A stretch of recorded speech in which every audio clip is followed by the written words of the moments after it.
Wayne, but how was this place made? How did it even get here? Fort Wayne is the record of the most famous portage in America. Long before highways and railroads, travel in North America depended on rivers. At what is now Fort Wayne, two river systems nearly touched. The Maumee River flowed east toward the Great Lakes, while the Wabash River flowed southwest toward the Mississippi. This small crossing would shape the future of an entire region. For centuries, Native Americans used this portage as a major travel route. The Miami people controlled the land and used it for trade and communication.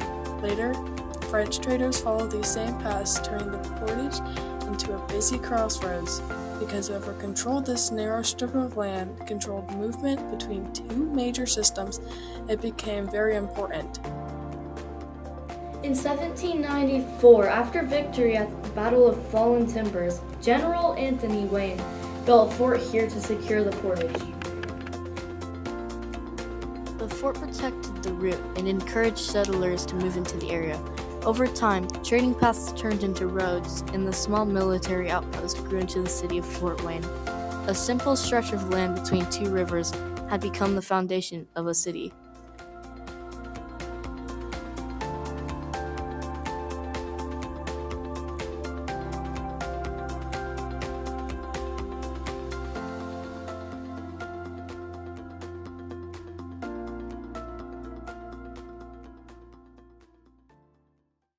The building you see in this video is the very first church building in Fort Wayne. Have you ever driven past the First Presbyterian Church? No, I haven't. What does it look like? This is what the church looks like now, 194 years later.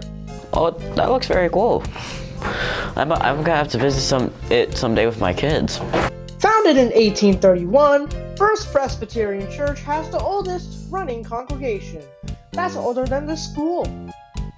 Did you know that the church had a Korean ministry? No, I didn't. That's very interesting. First Presbyterian Church does have a Korean congregation and a Korean ministry, all in Korean. The church also has a musical theater and visual art programs. Would you like to visit that one? Well, I know my kids would love to visit the musical part of it. The musical part? Yeah.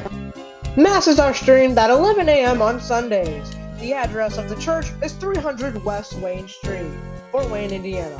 The website is firstpresfortwayne.org. Anthony Pham, CTV News.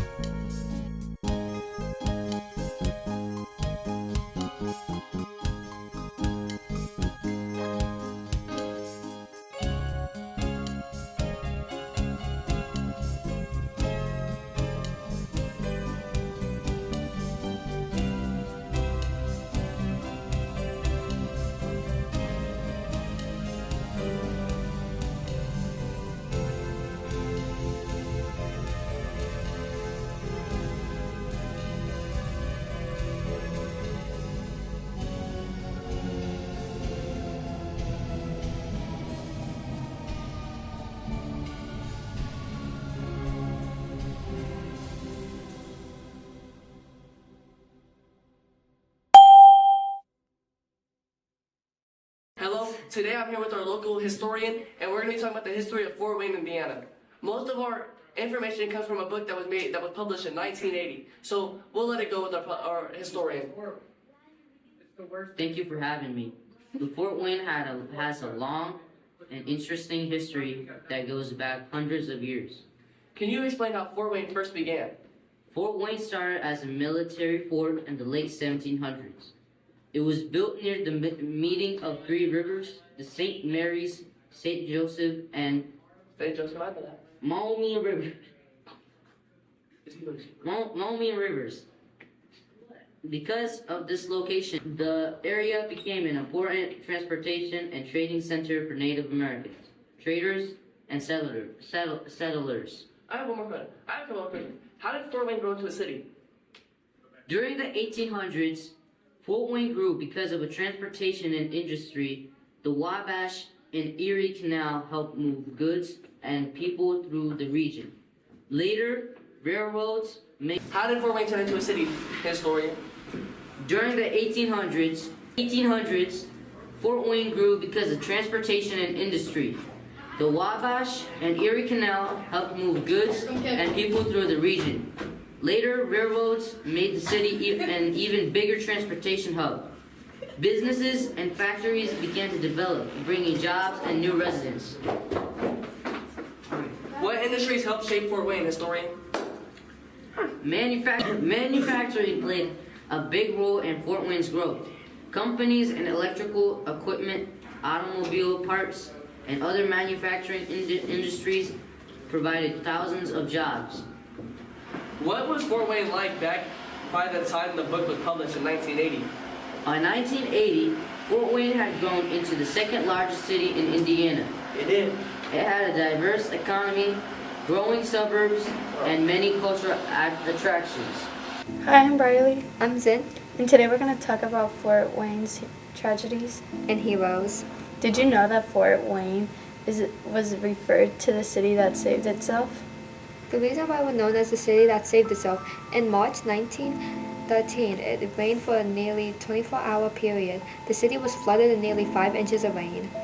The water poured into more than 200 homes and many businesses, and when the berries next to the lakeside neighborhood, like a personal property, was forsaken as residents scrambled just to get out alive.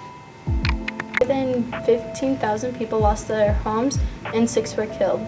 The rivers would rise to flood the city several times during the 20th century, and most notably in 1978 after the Great Blizzard, and in 1982 when the flood was bad enough to prompt a visit from Ronald Reagan, who surveyed the damage and even placed a sandbag or two. Some people who should be called heroes who were a big help throughout the years are Anthony Cox. He was a member of the Fort Wayne Fire Department for more than 40 years. He retired in 1963 with the rank of captain. Raymond Chambers was the first African American to make rank of captain in the Fort Wayne Police Department.